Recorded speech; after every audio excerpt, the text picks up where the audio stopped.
Well, there's nothing like a spring rain. Oh, welcome to BibleTelling, Story of the Week.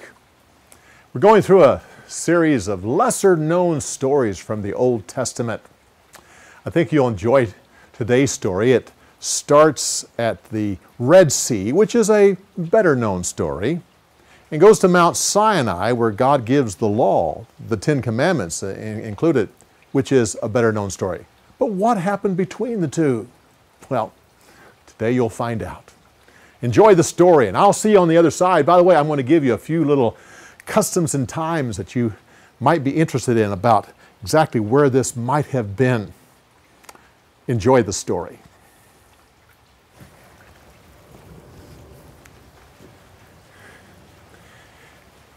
The Israelites escaped out of Egypt, and the Egyptian army followed them. They came to the Red Sea, and God parted the water so they could pass over on dry ground.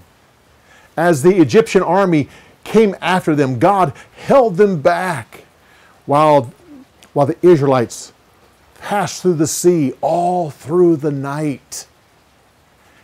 In the early morning, in the black of the night, the Israelites made it to the other side. At that point, God lifted his hand and allowed the Egyptians to follow. They came to the sea and saw that there was a path through it. So they went down and started crossing with a wall of water on both sides. As it started to dawn, the Egyptians became confused. They said, "The Lord is fighting for the Israelites." They tried to turn around, but their wheels became bogged down. As the sun came up, God told Moses to stretch his staff out over the water. And when he did, the waters came together, killing the entire Egyptian army. All through the day, the Israelites walked along the beach, and they saw floating the bodies of the soldiers and their horses. They gave praise to God. Moses then led the people on into the desert, moving towards Mt Sinai. At one point, they had searched for water for 3 days and couldn't find any. They finally came to a pool of water, but it was undrinkable. The people complained and said, "We could have died in Egypt. Why did you bring us out here to die of thirst?" Moses brought this to the Lord. And the Lord said, "That tree right there, take it and throw it into the water." Moses cut down the tree and threw it into the water. And instantly, the water was drinkable. They traveled on across the desert, moving towards Mount Sinai. One point, the people complained, "We were in Egypt, and yes, we were slaves, but at least when we sat down to eat, we had a pot of meat and all the bread that we wanted. Here we have nothing." Moses brought this to the Lord, and the Lord said, "Tonight, the people will have meat, and in the morning, they shall have bread." That evening, a flock of quail came and landed in the camp, and the people had meat to eat. In the morning, there was a heavy dew on the ground, and when it evaporated, there was a white substance left. People came in and looked at it and said, "What is it? What is it?" They tasted it, and it was like a white wafer sweetened with honey. Moses said, "God will provide this bread from heaven 6 days out of the week. You are only to gather enough for 1 day, except on the 6th day. On the 6th day, you will gather enough for 2 days, so you'll have food to eat on the Sabbath."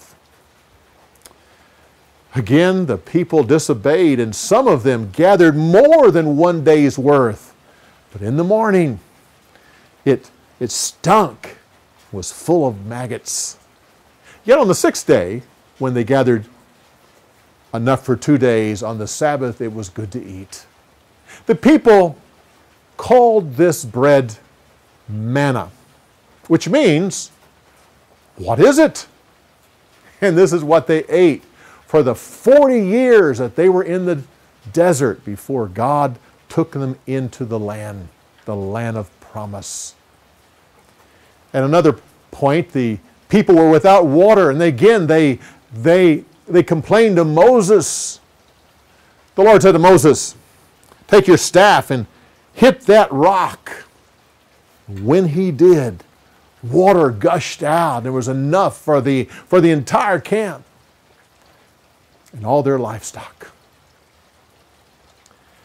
Now the Israelites had been slaves, so they had not been an army. And suddenly a king came with his army and attacked the people. Moses made Joshua the captain of the people. Moses then stood on the side of a hill, and he held his staff up in the air.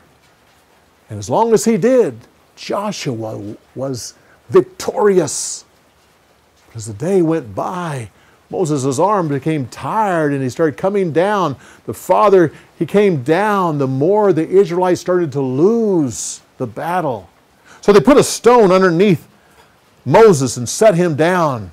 They put 2 men on each side who held his arms high with his staff. And the people were victorious and won the day. Moses built a monument and called it "The Lord, my banner." And so the people continued on across the land, and they went to Mount Sinai, where they received the law of God.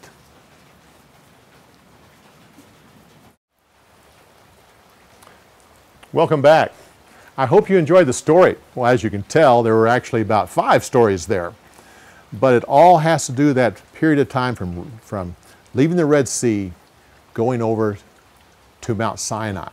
Now, where were they? Where did this happen? Now, if you can imagine, this is the Red Sea that goes up to what is now the Suez Canal. And this part right here goes over to, what's that? Oh, okay, sorry, I'll turn it around so it would make more sense to you. This would go up to the Suez Canal. This part right here goes over to what is now Aqaba, Jordan, and Elat, Israel. Now, tradition has it that the children of Israel crossed the Red Sea up in this area and went down to Mount Sinai, which is down in this area right here. There's even a mountain there today called Mt Sinai, thinking that that's the one. Well, some of us believe that actually the children of Israel came across and came down to here and crossed the Red Sea down in this area, down near Aqaba, and that the Mount Sinai is down here in Saudi Arabia. Well, personally, I wasn't there, so I'm not absolutely sure. And most of you weren't either. But this gives me a way to introduce a new section for our website. Oh, did I mention the website? BibleTelling.org. Love to have you come there. On the website, we have provided places for you to come, and if you have an expertise in writing, you can write a devotional, or a poem, or an original song. We're going to add something new. Those of you that are research people and love to dig out facts, we're going to have a section called Customs and Times, or History and Customs. We would like for you, those of you that are good at research, to research some facts that are found in each of these stories and add something there. Don't forget to put the source of where you found it.